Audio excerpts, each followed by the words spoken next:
name is Angie. Let me come off the camera. Hello, my name is Angie. I am from the Gold Country region. I am currently an AmeriCorps member, but I also was the previous regional sheltering lead. And so today we will be presenting on shelter supervisor, shelter site manager, and HQ sheltering manager, and what the differences are, what the different responsibilities are for each function. Okay, next slide, please. I'm sorry. I will also be presenting with Linda. If she gets back online, she may be having technical difficulties herself. So today's objectives: what are the roles and responsibilities of shelter supervisor, a shelter site manager, and HQ sheltering manager? I'm going to turn off my camera for bandwidth. Who reports to them, and to whom do they report? What is client-first sheltering, and how does each position create and maintain a client-first environment? What training and experience is required for each? Next, please. So, what is client-first sheltering? Our focus when we're in the shelter are on the needs of the individual clients, not just the facilities, equipment or supplies, although those are very important as well. Our focus should be on the clients. Shelter workers interact with each client daily. They identify the concerns and needs. In our discussion with our clients, we find out what needs they may have. When we are doing registration, not always do our clients disclose what may be bothering them or what needs they may have. So in those individual conversations that we have with our clients, we may find out what these needs are. We speak to them with compassion and kindness, and we listen. Shelter workers listen to the clients to understand their needs. They identify and anticipate any barriers to recovery. In our conversations with our clients, we discover what barriers there may be, and we try to help them through those, and we try to inform our shelter residents transition team. So next slide is roles, responsibilities, and reporting. So the shelter supervisor is assigned to work in the shelter.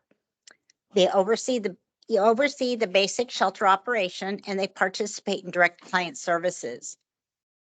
They may supervise other functions within the shelter or with other supervisors, and report to the shelter site manager. The gap that they must have is mass care sheltering supervisor. So they are the supervisor for the day-to-day functions of the shelter. They usually are during the day shift, but there also may be a supervisor during the night shift. Shelter site manager, assigned to work in person at a Red Cross shelter. Supervises mentors and evaluates shelter supervisors. So a big part of the manager's job is to mentor and help the supervisors grow in the position they have in hopes that they will promote to a manager position. They advocate for the shelter's needs to serve clients. They report to the DRO, HQ, or district sheltering manager. And the shelter site manager's specialty track is needed to become a shelter site manager. Next, please. HQ sheltering manager. I have to say this is my favorite position. You work in headquarters. It's really busy. You're assigned to work at the DRO headquarters within the mass care group.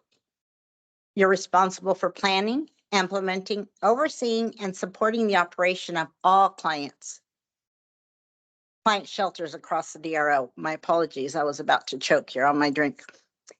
Report to mass care chief if assigned, or assistant director of operations. That's all within the reporting chain of our functions as shelter workers. The gap for that is mass care sheltering manager. Next slide, please. So what does it mean to be a shelter supervisor?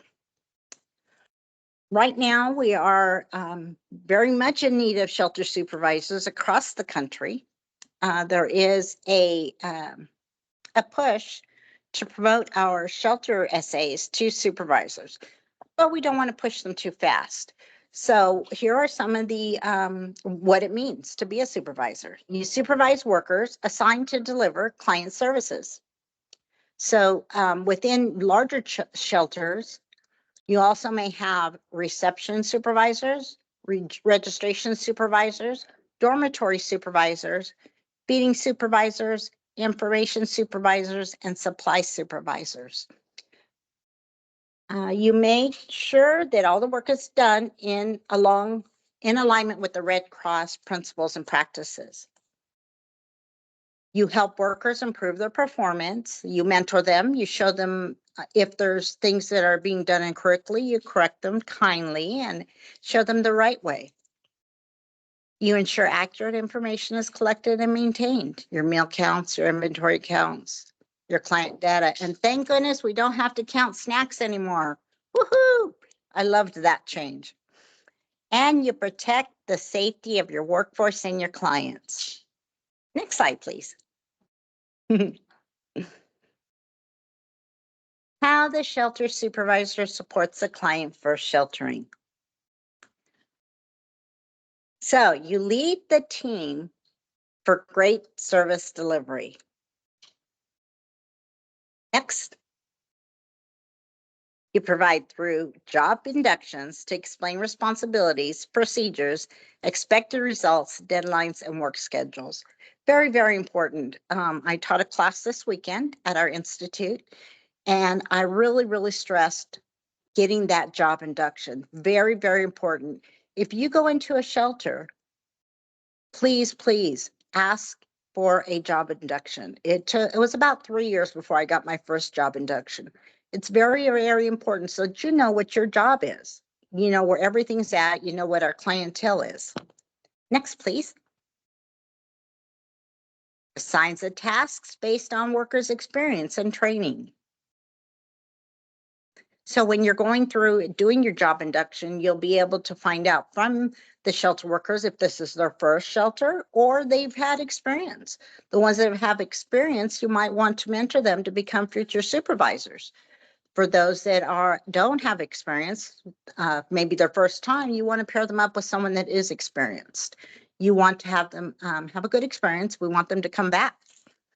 So observes performances, reinforces positive performance, provides additional coaching or training when necessary. Next slide, please, or next bullet point, I should say. Gives workers the opportunity to perform a variety of shelter activities to develop their skills and confidence. So not always does a shelter worker feel comfortable at first working maybe at the registration desk where you have a lot of client interaction. And I don't think there's a problem with that in building their confidence by having them maybe interact with the clients in the dorm first and then bring them into registration. You know, develop those skills so that they have confidence and feel comfortable. Next, please. Ensure shelter client information, SKIA, the app, is used to register and update client information. If you don't know how to use SKIA or you haven't had the opportunity, On One Source is a great toolkit for SKIA that you can access. And I encourage you to do that now when we're not busy. And because when you are deployed, it can be really tough to learn it on the job. So next, please. Use the shelter log and shift change meetings to alert workers to issue and opportunities for improving client care. Your meetings are important. That's how you spread information to your clients. You can eliminate any rumors that may be occurring during those times. Those are very important to for your shift workers. You can let them know what happened during the shift that you were just coming off of and what to expect maybe for the next shift. Okay. and completes candid work performance evaluations. Extremely important. You want these evaluations will be used to hopefully promote. So you want to make sure those are done. Next slide, please. I keep saying next slide, but I mean next bullet. Let's see, this page 2. Interacts alongside shelter workers to model client-first sheltering skills and behaviors. So you're being a role model for future supervisors. You want to be a good role model for them. You want to show them how to interact with the clients, how to maintain that professionalism while you're in the shelter. You join clients and workers at meals. That's a good place to start conversations to find out what's going on in your shelter. Keep the pulse of the shelter. Know what the pulse of the shelter is at that time. So people are relaxed and eating. Uses interaction and observations to assess the morale of workforce and clients. Good time talking to your workers and your clients to find out what's going on. You know, maybe you'll notice in those conversations, maybe your shelter workers, you'll find out maybe they're a little stressed. Maybe it's time for a break. So it's always good to keep contact with your shelter workers, and identifies ways to improve service, morale, and client comfort, requesting resources as needed. Very important. Also a function of the supervisor, but you can also ask a service associate to assist you with that. Some of the functions you do maybe take a little extra time, and there's nothing wrong with mentoring a service associate to do that. Conducts daily shelter client meetings to provide information and address concerns. Next bullet. Okay. Some of the challenge supervisors face. Supervising while participating in direct client services. Correcting performance issues. I have a difficult time with that. I always want to have people, give people good evaluations, and I hate correcting, but I've learned to do it in a kinder way. So in a kind way so that it reinforces some of those good behaviors, good performances. Constant interruptions, problem solving, and meetings, and more meetings. So I can't emphasize more. You will be in meetings a lot. That's just one of the constant interruptions you will have as a supervisor. Anytime you're actually in the shelter, you have those meetings all throughout the day. Next slide, please. Angie, would you like me to give you a break? Could you please, Alan? That would be great. Yeah, I'm happy to. It looks like Linda is still not here, so I apologize for a little bit of a mishap. I will just say I'm Alan Underkoffler. I am also a mass care lead for the Cascades region and the sheltering co-lead for the division. And I haven't seen these slides yet, so I'm going to just kind of go with what I see. Yue, are you sharing these on Teams? Could I take control? Yes, I'm sharing on Teams, and feel free to let me know if you need any support from me. I've reviewed all the slides. Awesome, thanks. All right, so as a shelter site manager, you have multiple roles and responsibilities depending on the needs of the clients and the complexity of the shelter operation. Your success depends on the effective utilization of shelter supervisors. You have the responsibility to lay out and operate the shelter according to our shelter standards, which you could find on OneSource in our toolkit, and that you've been trained on. You have the authority to make decisions that align with those procedures.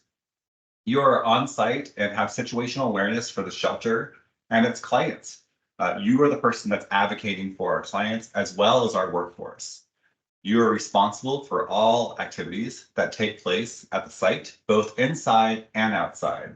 Your shelter is not only the inside shelter, but it includes the parking lot and the surrounding area. You guide the work, setting goals and expectations for everyone working in the shelter.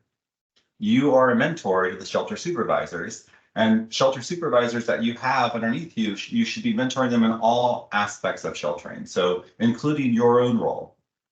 You are the face of the Red Cross for visitors, and you protect the well-being of clients and the workers. How the shelter site manager supports client-first sheltering. You ensure that shelter has what it needs. You ensure adequate workforce to deliver client care. You develop staffing plans with coverage for days off, including the last day that somebody's going to be working.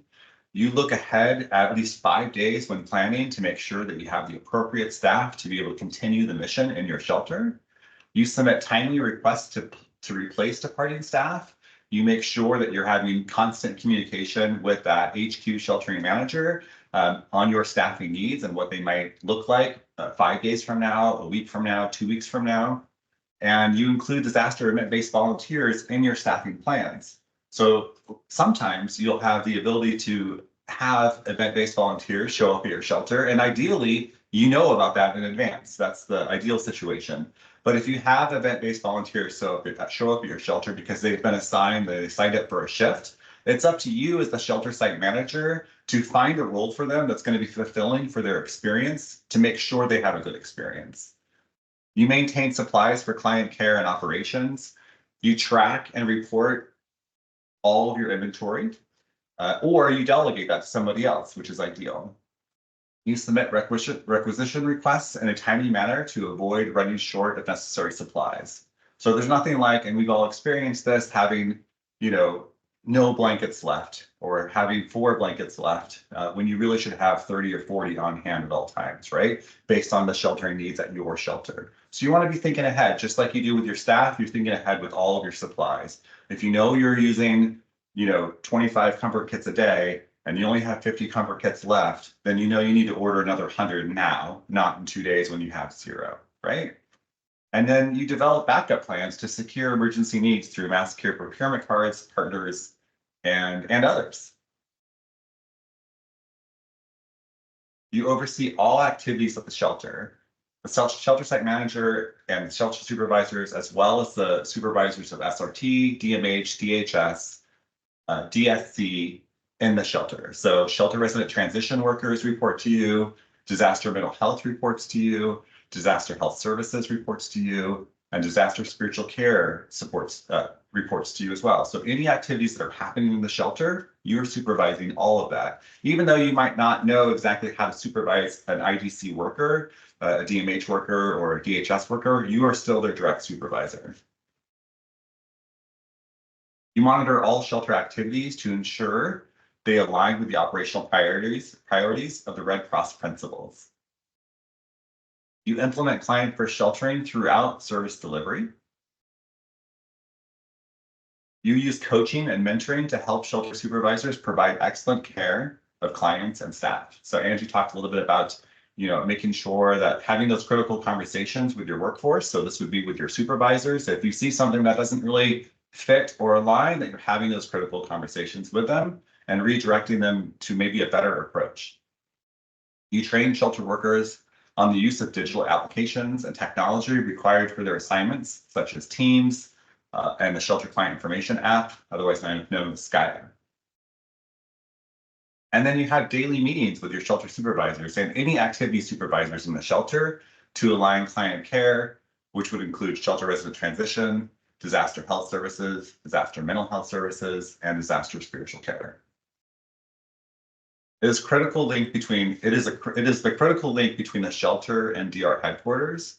You maintain frequent communication with your HQ sheltering manager to provide situational awareness and receive directives, information, and no surprises. So nobody likes to have surprises. So depending on your disaster that you're on and you're deployed on, if you're ever deployed as a shelter site manager, your HQ sheltering manager should have a conversation with you on what their expectations are and what they want to hear from you. I know when I'm in that role, I want to know everything. I want to know if the police show up at the shelter and take somebody out, or if an ambulance is called because somebody has a medical issue. I want to know about every single thing that happens at that shelter that's significant.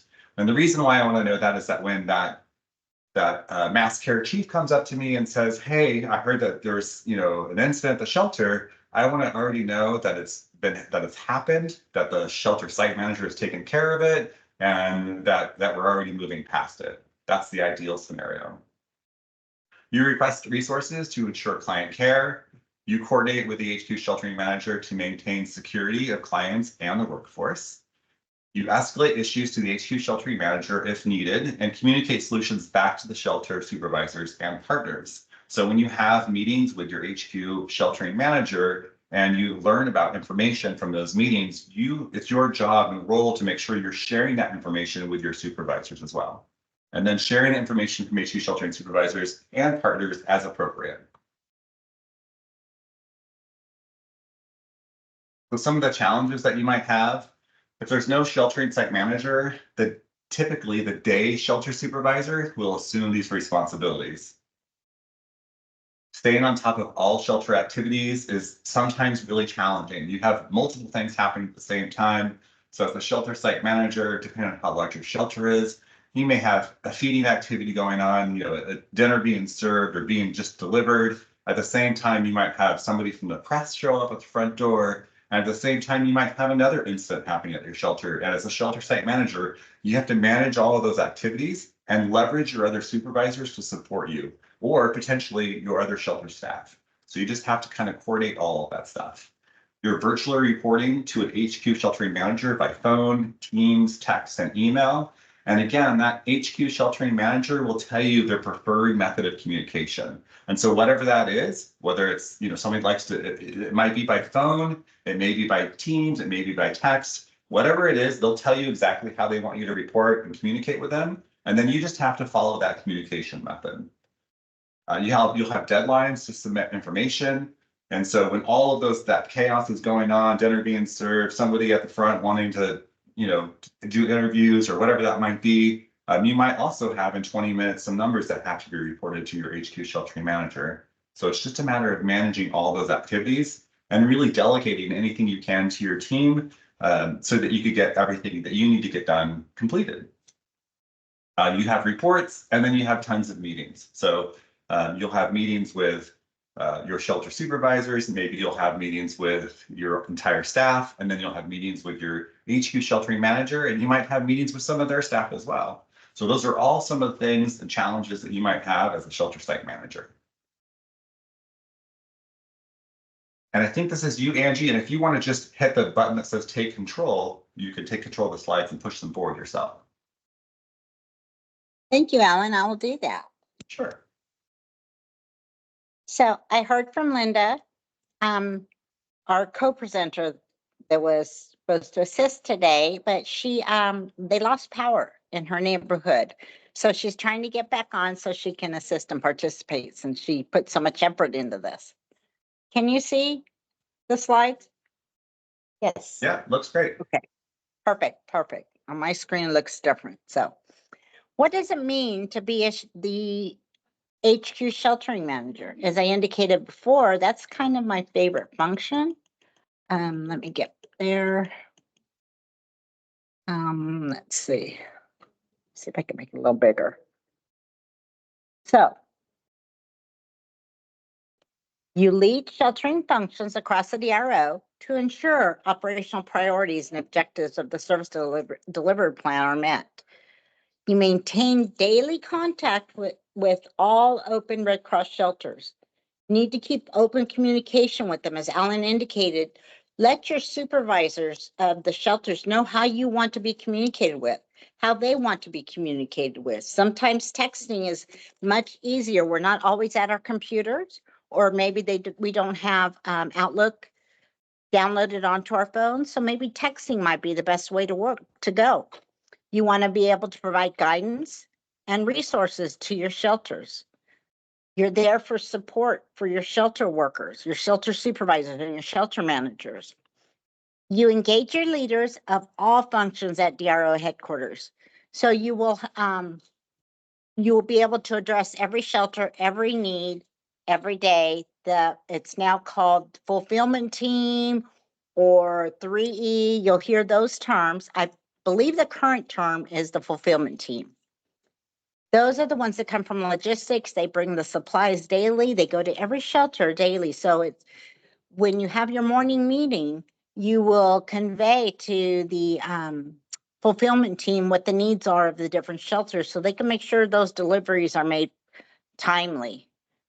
You advise the DRO leadership on sheltering needs, trends, and issues. you want to keep them apprised of that. If you're coming up to a shelter block where a lot of your shelter workers are going off of the DRO, you want to make sure and have backup people coming in. So that takes sometimes a while to get those people in onto the shelter, onto the DRO. So we want to make sure we have that. We want to support the operational planning and development of the service delivery plan. You want to provide subject matter expertise. If you're working in headquarters, you are the subject matter expert. So you want to provide that mentoring to your shelter managers so that they can be elevated to maybe a headquarters sheltering manager. See. Next. So how HQ sheltering manager supports client first sheltering.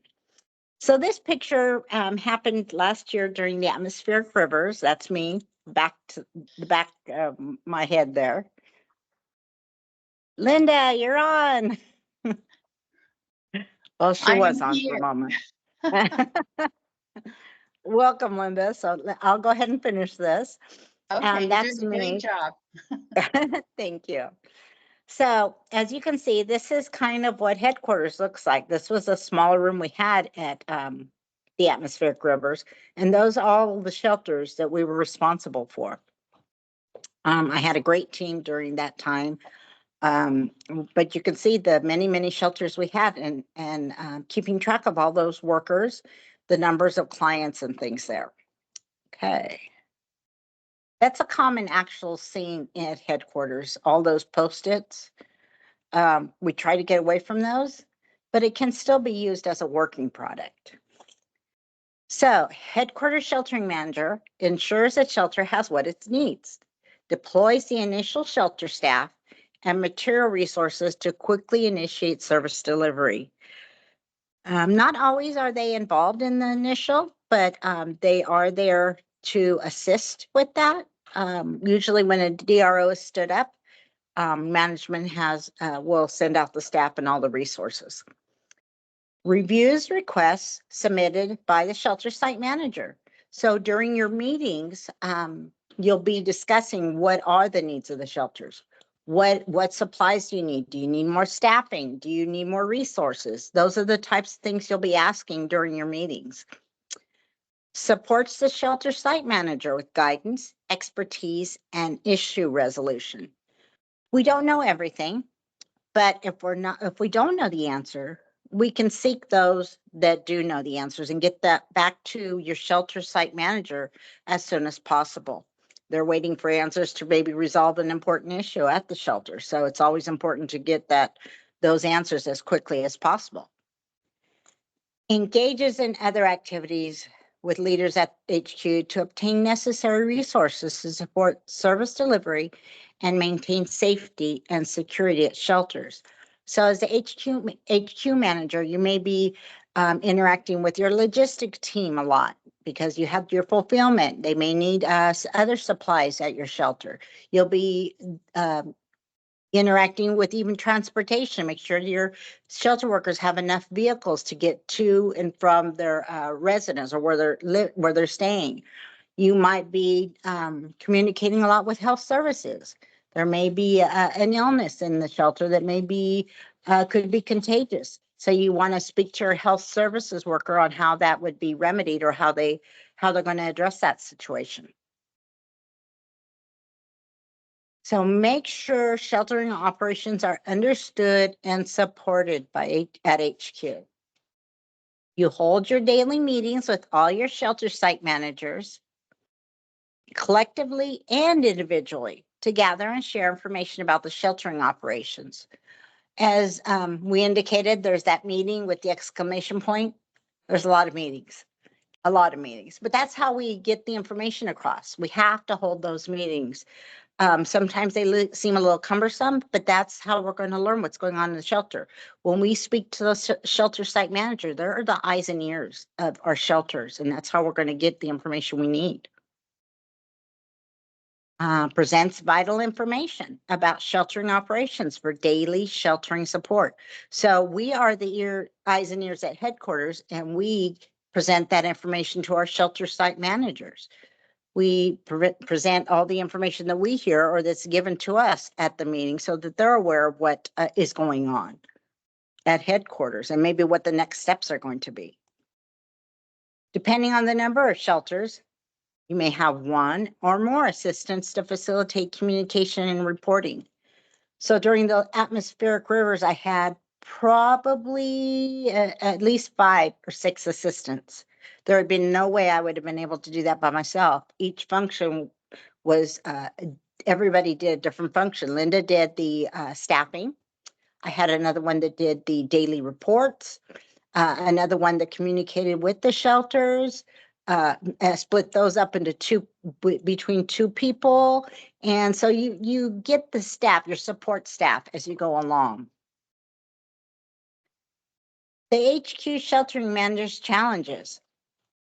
There are many, but here are a few.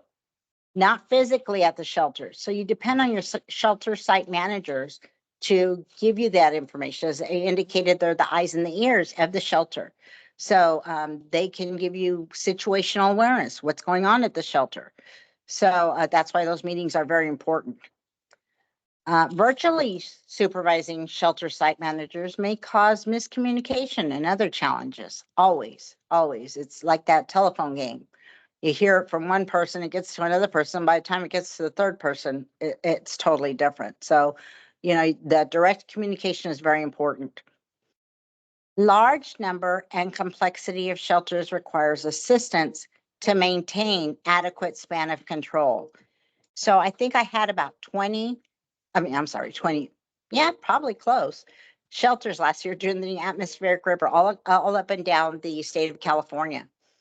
And unless there was that good communication between all the directors and the supervisors and headquarters, it would have been a mess.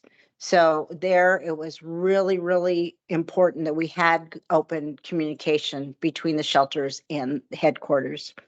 And of course, there's the meetings again, exclamation point. Many, many meetings throughout the day. You can, like I said, it becomes cumbersome, but it's necessary. That's the only way we're going to be able to exchange information. The only way we'll be able to pass information up and down throughout the operation. Okay, let's see what's next. So here's a sample table of organization. Maybe a little bit blurred. So you have your DRO director at the top. Then goes down AD operations and deputy AD. You have your HQ individual disaster care chief. So those are your spiritual care, your health services, your mental health. And then your HQ mass care chief. You may or may not have an HQ mass care chief, in which case the HQ sheltering manager would report directly up to AD, deputy AD. And then as you can see below the HQ sheltering manager, that's where the HQ shelter admins fall in, and the sheltering staff coordinator. That was Linda last year at the atmospheric rivers.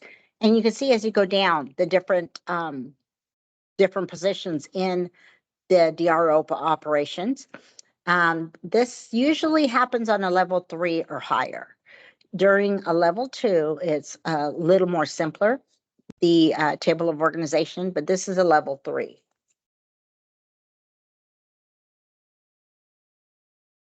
So, summary of the manager's roles.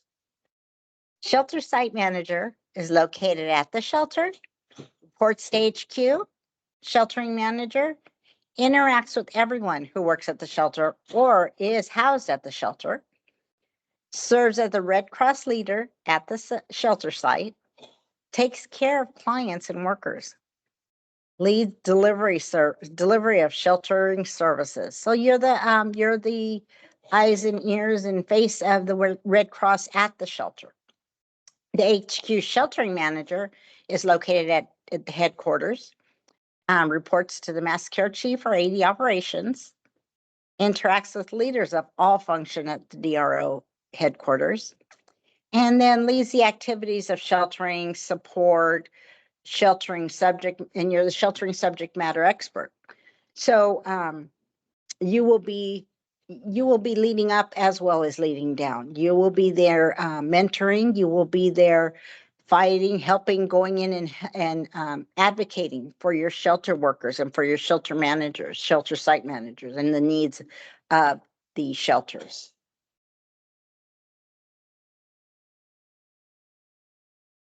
Linda, do you want to take this slide? Okay, I'll talk about what it takes to become a shelter supervisor. Shelter supervisor has all of the mass care training that a service associate has.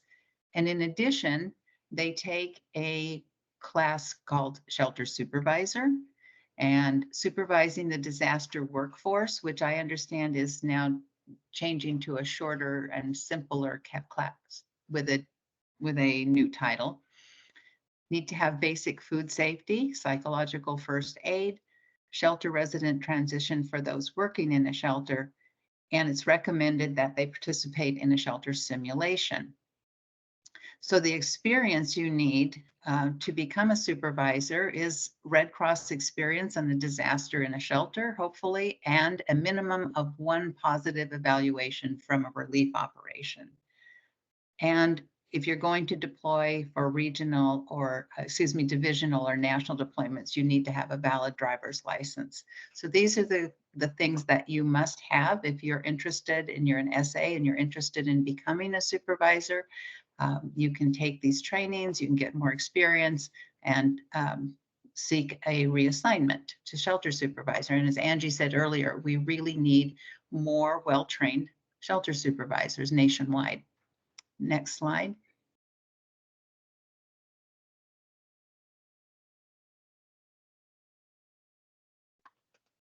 The shelter site manager, the training and qualifications, shelter site manager position is a specialty track. It's not a gap. It's called shelter site management. And you must be a shelter supervisor. You have to have an MCSH SV gap or above. And then you've taken all the training to be a supervisor, and you have feeding activity introduction, concept of operations basic, and shelter manager course. Shelter manager is a little bit of a misnomer. You're not becoming a shelter MN, you are becoming the shelter site manager. And then you can request to have a specialty track. What you need in experience is successful work performance reviews as a shelter supervisor from 2 or more disaster operations. The HQ sheltering manager, the training and qualifications are that you must have all the required training for a shelter supervisor and the shelter site manager specialty track. And in addition, you have done the disaster relief operations planning fundamentals, which is a web-based training, and had HQ sheltering manager and district sheltering manager, which is also a virtual class that you can take. And you have to have concept of operations intermediate. You must have the demonstrated ability to meet the position's responsibilities. And as experience, you have to have successful work performance reviews in sheltering from 4 or more disaster operations and operational sheltering assignment within the last 3 years. So it can't be that you did these things, say, before COVID, and now you want to become a HQ sheltering manager because so much has changed in the last few years in sheltering. You really need to have had an operational sheltering assignment within the past 3 years. Next slide. So there are resources available to you on OneSource that you can use to find out more about any and all of these positions. One is the disaster responder training requirements. If you want to, that's often referred to as the DRTR. It is a listing of every single training requirement for every position. in disaster cycle services, and it gives you lots of detail and training information. There is, of course, the sheltering toolkit, which gives you all of the standards and procedures, tips, forms, all sorts of information. If you are anywhere working in sheltering, you need to be very familiar with the sheltering toolkit. It has great resources. Obviously, the sheltering standards and procedures, you should be familiar with those. And the Shelter Client Information App Toolkit, SKYA. SKYA, as Angie said earlier, has a wonderful toolkit available that tells you how to get into the training site, which you can use as sandbox to practice, all kinds of information, tools on how to, tip sheets on how to do almost anything you need to do, and it keeps expanding and it keeps being updated as SKYA becomes a more and more important tool to us. There's also a great tool called the HQ Sheltering Manager District Coordinator Job Tool. It gives you lots of great information about what those two positions. We didn't really talk about district coordinators. We don't have districts as much, but it is a similar position to a sheltering manager, and you may report to them on certain DROs.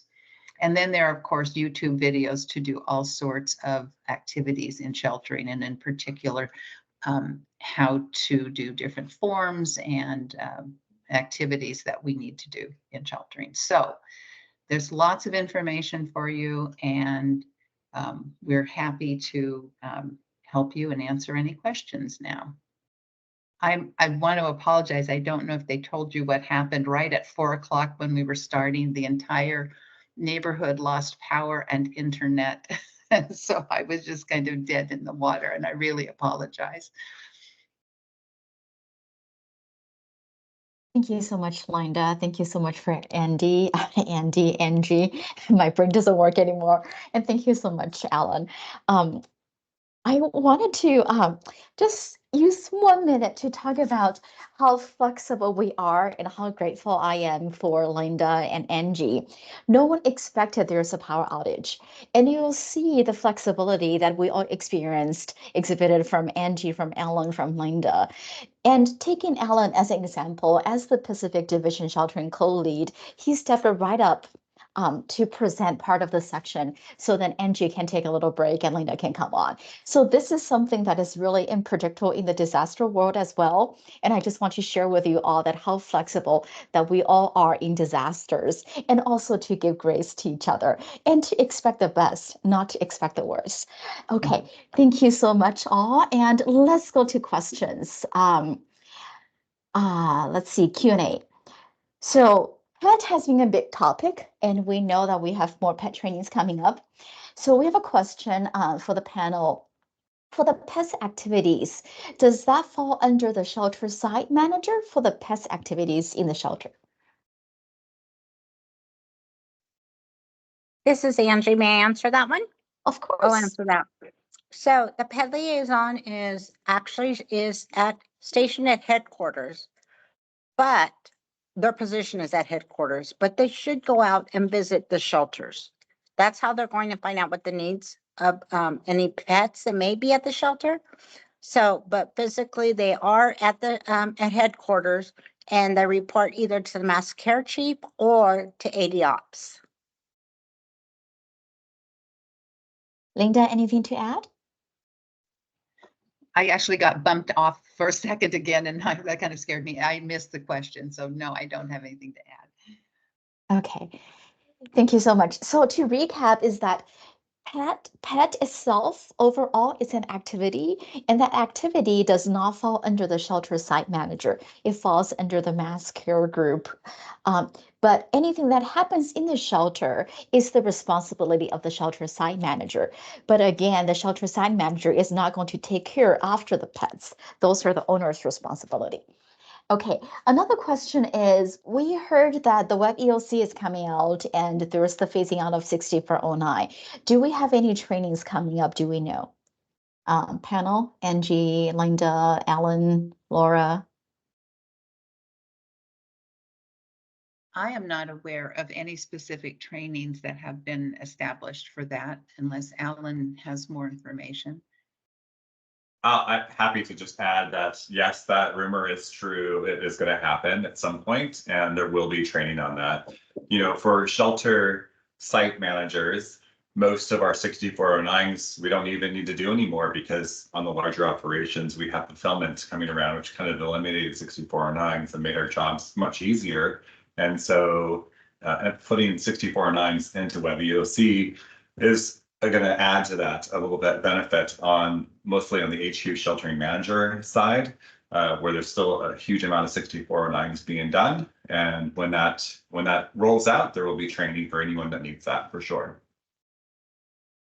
Thank you so much. So stay tuned. If we have any more trainings coming up, especially if National is going to come up any trainings, we'll let everyone know as well. Okay, next question for the panel. If we get deployed and we didn't get an evaluation from our supervisors, what can we do to ask for that evaluation?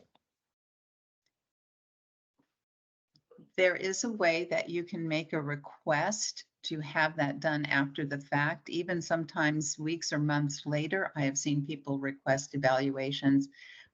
I don't have the specific process at my fingertips, but there is a way that you can do that, and maybe we can find it and put it into the chat. Yes, Barbara, I'll go ahead and put that in the chat later on as well. So several ways. One is if you know the supervisor if you remember the name of the supervisor, you can reach out to the supervisor directly to ask for an evaluation. There's also another way that for the Pacific Division, we do have a link that you can click on the link to request an evaluation. So you would have to know the DR number or the time frame that you got deployed. If you don't know any of that information, you can find that on your volunteer connection. Your DPX team can help you with that. We can help you with that. Just to identify which DR you were on, then we can request for the appropriate evaluation and send it to that person to request for that evaluation. Okay, next question.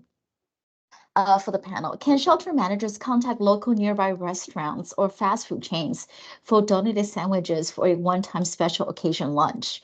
And the local business is willing to do that.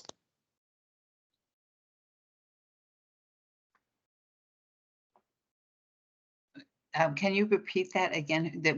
Could the shelter manager do that? So basically, I think the question is asking that, can the shelter site manager ask for in-kind donations from a local restaurant if they say, well, you know, we're here to support. Can we reach out and say, hey, we need a one-time meal. Can you help us with the one meal? We're talking about local operations that is very, you know, we have one shelter, local operations. Can we ask that? I personally would not go out and request things given to us for free. Generally, they come to us and make offers, and I would clear that through headquarters. There are a lot of issues with accepting things that are donated, but certainly asking for things, unless Alan or Angie has a different answer to that question. I would not feel comfortable going out and soliciting donations. Hey, your hand was up earlier. Do you want to say a comment?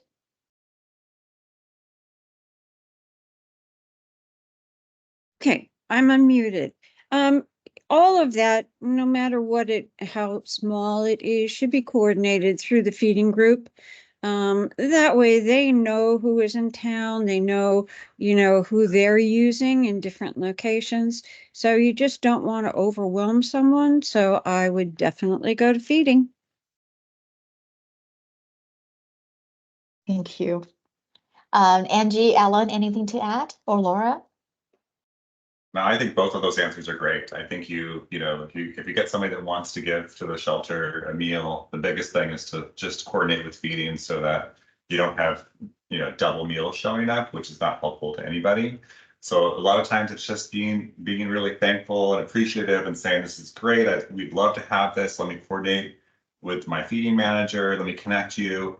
And then what you'll see that meal show up the next day or 2 days later, right? So because they've coordinated with whatever else they've already had planned. And if it's a smaller operation, maybe you don't have a feeding manager, but you have somebody in operations that's doing the feeding for you. Again, it's just having a conversation, communicate, and then it'll all work out. Thank you so much. So what I'm hearing is it's not a straightforward yes or no answer. It's more of coordination and discuss with your team to see what the best approach is, and not just go out on yourself and request for in-kind donations. Okay, next question I think is very valid, and we probably see this often as well. If we're a shelter service associate or any service associate, and we really want to stay as a service associate level, can we do that? And what if the supervisor recommends us for a supervisory position, but we don't want to take it? Will that impact us negatively? Linda and the panel? Absolutely not. It would not affect your career within the Red Cross. Many people simply want to be service associates, and that's wonderful. We need good service associates. When you get a recommendation on an evaluation that recommends that I recommend this person to become a supervisor. That doesn't mean you're automatically going to become one. It's just a recommendation. And it would be up to your home region to determine and talk to you about it. And it's perfectly fine to turn down the opportunity to promote, to be reassigned. The same thing happens in a shelter. If you're asked to field promote into a position that you don't feel comfortable doing, you can say no to that. If you are asked, on my very first deployment, I was asked if I would become the night supervisor in a pretty large shelter. And I said, I hardly know what I'm doing. I don't feel comfortable doing this. And it was the right decision for me, and it was certainly the right decision for the clients, I believe. So feel comfortable where you are, although we do want to encourage anybody who does have experience in shelter, in supervision, or wants to learn it. We're there to provide the training and to support you. Thank you. Anything else to add? I just have to add, though, I can't help myself, that, we have a lot of really experienced Red Cross volunteers that are shelter SAs that have been in shelters, multiple shelters over the years, 5 shelters, 10 shelters, that really want to stay as an SA. And that's okay. But at the same time, Red Cross has a huge need for shelter supervisors, which we all should know at this point, a huge need. So my only ask to you is that if you ever remember being in a shelter and having a shelter supervisor that maybe wasn't ideal or wasn't the best supervisor, and you think that with your experience that you might be able to do as good or better, then I would encourage you to step out a little bit, maybe be a little bit uncomfortable, and use your experience to be that supervisor, because there is a great need. And the benefit of being that supervisor is you are then the conduit for that next shelter SA that comes in to have their mission moment, their great experience with a client. You're helping create that. So I just encourage all of you that if you are one of those people that just want to be a shelter SA, that at some point you just think, you know what, maybe it's time for me to be a shelter supervisor, and then you just move forward with that. And we are all here to support you in that process. Thank you so much, Alan. And I also want to say that in the event that you do want to get promoted, that you do want to move up, whether from SA to SV or SV to MN, let your supervisor know, to say it in the beginning, to ask for support, to ask for recommendations, so that they can walk you through, or they can let you shadow and give you tips, etc. So don't be shy if whether that if you want to get promoted or that you want to stay current, let your supervisor know. And again, it's the communication. I don't see anything else in the Q&A, and let's see if in the chat that we have anything in the chat.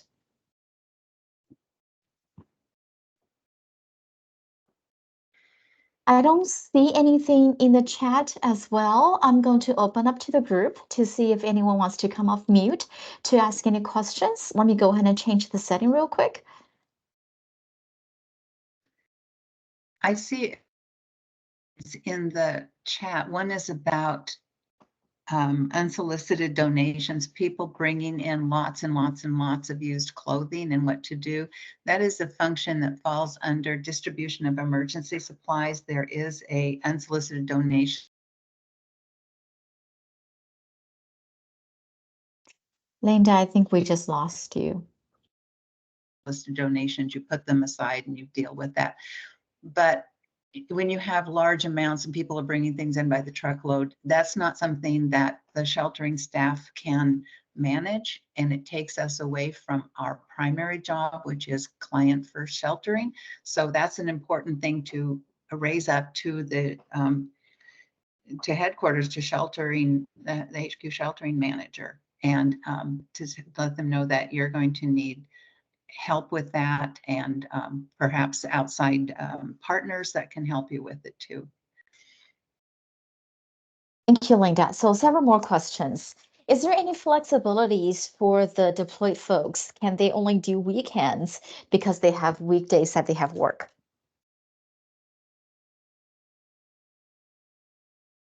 If you're on a DRO and you're assigned to it, I mean, unless it's a smaller regional one, perhaps, or a territorial one where people can work a few days at a time, your commitment is going to be generally 14 days or sometimes 3 weeks, depending upon the deployment. Where we're sending people like to Lahaina or to Guam, we could not send people there for just even a short period like a week.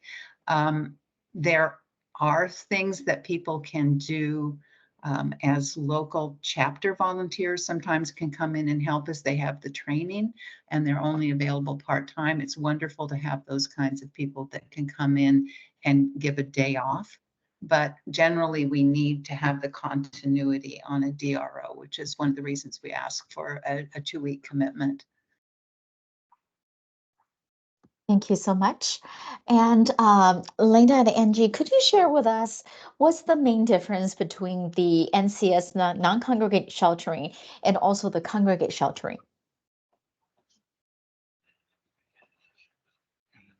Angie, do you want to take that? I can. It's been quite a while since I worked with non-congregate sheltering.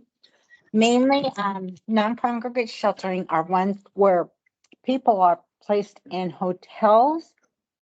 You do have a manager, from my understanding. Again, it's been quite a while, I think since 2020, that I worked with non-congregate sheltering. Alan, do you have any more recent experience with non-congregate? No, my experience extends to, I think, the same DR that you were on last. So it's been a little bit of while. It's been a little bit for me. And I know that there's been talk about non-congregate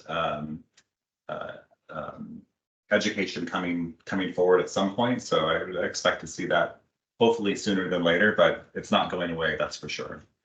That is correct. I've heard the same. That The thing is that what's quite different about non-congregate sheltering is really the more infrequent interaction with clients. People are in hotel rooms or motel rooms or dormitory rooms or barracks rooms or whatever, and we don't have eyes on them. We can't see what's happening. They can come and go without a lot of interaction with the people who are assigned to sit in a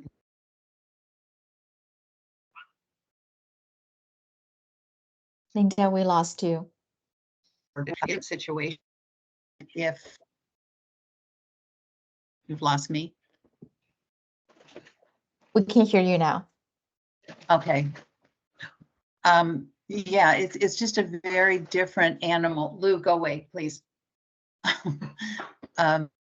It's really not the same as working and managing a dormitory or doing the feeding and the registration and all of those things. But it is happening in Idalia. It's happening in some of the other areas right now. So we will still have non-congregate with us. Thank you. Cynthia, would you like to come off mute and share with us the difference between NCS and congregating shelter? You're the expert. lots of recent experience, Cynthia. Yeah, y'all are funny. No, you answered it really well. The non-congregate being in hotel rooms and the service delivery sites being multiple service delivery sites and feeding teams and IDC teams being spread out over more locations. Great service delivery for the clients, gets them out of a congregate environment for those that have lost everything. But it is definitely another service delivery level that everything changes. Super Gumby. Service delivery is the same story. We still want to give them food. We still want to provide answers to their questions. We still want to make sure that IDC teams can get to them. And we still want to make sure that our managers and supervisors get the information from all of the sites. So great presentation, and thank you for answering what you did. Thank you so much. So it was the follow-up question that we talked about earlier about the work schedule, is it flexible to do weekend only? And the question, the follow-up is that we're talking about local operations only. And when you have a local operations, feel free to let your DWE, the disaster workforce engagement manager or the staffing person know that your work schedule to see if they can accommodate. Most oftentimes they can, but especially in large DRs, disaster relief operations, the requirement will be the 14 days or the 21 days. Okay, let's see if That we being have. said, I will say that as a sheltering manager or a mass care chief, if you're ordering staff on a DR and it's a large DR, at any time you could ask workforce to turn on the event-based volunteer shift tool as well as the LCV shift tool. And that's the LCV shift tool would allow a trained, and I put this in the chat just kind of as a reference, but what it allows us to do is say, we have this shelter, it's a large population, we have the DR staff on it that's there for 14 days or longer, but we really could use some help in the evenings or on the weekends. And so you'll see a shift tool pop up in your volunteer connection, and that's the opportunity for local volunteers that are gapped and trained in sheltering that for whatever reason can't give the 2 weeks at this time, but have a weekend open to help out the DR and show up at a shelter and support it. So you'll see that on larger operations, those shift tools will start to open up and you'll get requests for that. So. Thank you, Alan. I love it. If you all remember that several weeks ago, we talked about the DVVs, disaster event-based volunteers. We talked about LCVs. So again, when we're talking about that, we're really talking about when you're in local operation, when you're local, LCV, L stands for the local. So you're deploying locally that we're supporting if you have a few hours, if you have a few days that we can use. But if you're traveling outside of the region or the state, we're not able to deploy you just for 1 day or 2 days. But overall, if you have any availabilities, update your availability on Volunteer Connection, and we can definitely use the support. Okay, next question. Is there any just-in-time training available on OneSource? Does anyone want to take that?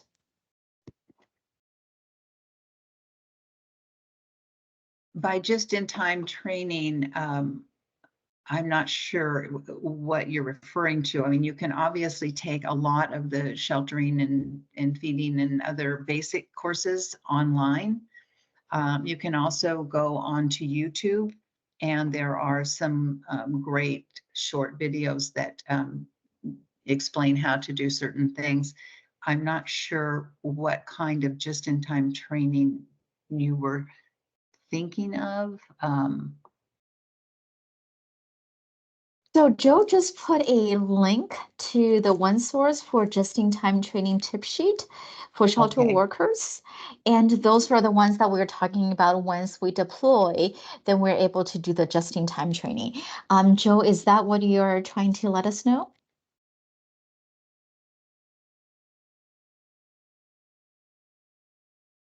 Joe, you can put your answer in the chat, or if you want to come up mute. Okay. Any other questions?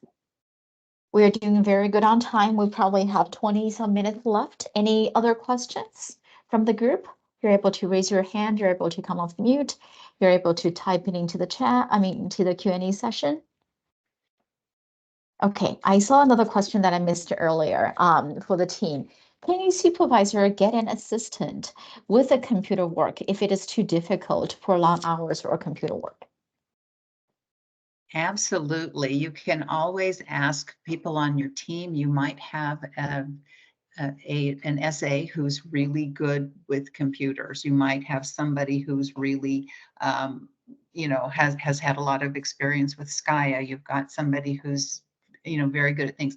Delegate, delegate, delegate. Each one of those positions, whether you're the supervisor, whether you're the site manager, or whether you're at headquarters at the HQ sheltering manager, there are so many things you need to do. So finding people who can assist you, it's another way to take things and give you more time to focus on your most important things. You're still responsible. You can delegate the task, but you can't delegate away your responsibility for it. But it's a great way also to promote them and to support them and help them develop. And then they can begin to see also what a supervisor does and takes away a little bit of the fear, perhaps, of becoming a supervisor. Thank you, Linda. And folks, don't feel that you only can request assistance if you're not savvy enough to do that. When you're a HQ sheltering manager, there are so many things on your plate that we mentioned, Angie mentioned earlier, Linda mentioned earlier, that they have multiple assistants to help them to do the job. So it's not only because if you're not tech savvy or anything, it's really that we do need the support. When you have an operation, you might have 30, 40 shelters at a given moment.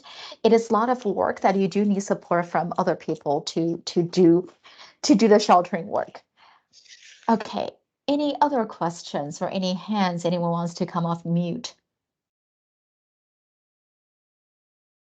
Okay, we'll give people some time and let me tell you all what we have for next week. Next week, we're going to talk about Skya, the one that we mentioned many times today, the Shelter Client Information Application. It has changed quite a lot during the past year or so that things first rolled out. So Nancy is going to share with us what's changed. And in the same session, same time, Cynthia is going to share with us the shelter resident transition plan in a shelter and how it's going to benefit our clients and to benefit the overall service delivery plan and our clients in the operation. And it will be the same time, same link, it'll still be recorded, and the slides will be published beforehand as well. I am not seeing any hands or questions. Okay, I see one just came up. If you are deployed to a DRO as an associate, then appointed as supervisor, can that experience count towards a supervisory position? Anyone wants to take that? I think that that's one of the things we would look for is in the evaluation explaining that they did assume a field promotion to a supervisory role and how well they did at it. I think that is just an excellent piece of information that helps somebody get a reassignment. So yes, it doesn't mean they're automatically, field promotion doesn't mean that you are now a supervisor, but it is certainly a positive thing on your evaluation for a reassignment. Thank you, Linda. Since we're on the topic of field promotions, can you just touch briefly the difference between field promotions versus having the actual gap, the group activity position of a supervisor or manager? Yes, a field promotion is when you are asked on the job to assume a next higher level. Maybe you are the shelter SA or you're a feeding SA, and somebody asks you to become a supervisor. It could be in a shelter, it could be not necessarily the day supervisor, but you might be asked to become a supervisor of one of the functions, like we want you to be the dormitory supervisor. We want you to be the information supervisor, the feeding supervisor. And you're saying yes to that if you do, and then it's something that will go on your evaluation that you did do some supervisory activities, and you will be evaluated on those. And the difference is, it is not, you don't have an actual gap as a supervisor. You have not yet taken the additional training that we talked about. You haven't taken necessarily shelter supervisor course or supervising the disaster workforce, but it is a good way to get a sample and some experience and see how you like it and let other people know how well you did at it. But it is simply an assignment on a disaster operation, a temporary reassignment, and then an actual reassignment to a gap requires you to have the additional training and experience. Thank you so much. Do we have any other questions? Okay, I saw one just came up. If we are DS distribution of emergency supplies for 1.5 week and sheltering for 1.5 week, we don't get evaluation from each, or is there a 2-week requirement for evaluation? You would actually get an evaluation for both of those. And you should get an evaluation. You have to have one if you've been in a position for 7 days or longer. But if you've worked 3 days in a position, between 3 and 6 days, you can ask for an evaluation in that position. But I know that we're really pushing on most DROs now to give everybody evaluations, even if they've worked a few days in a position. So I would make sure that you got an evaluation from both supervisors for each position. Thank you so much. Okay, so I do not see any hands. I do not see any questions in the Q&A. I do not see anything in the chat. We do have a comment that tomorrow, May 24th, is the Typhoon Mauer's anniversary in Guam. And yeah, if no one has any more questions, we'd like to conclude this session. Thank you so much, everyone, for attending the series. We have several sessions more to go. And thank you so much, Linda and Angie, for your hard work, for modifying the slides multiple times and accommodating all of us. And thank you, Ellen, for stepping up. And thank you, Kay and Laura, for your support. If nothing else, we'd like to conclude, and we'll see you all next week.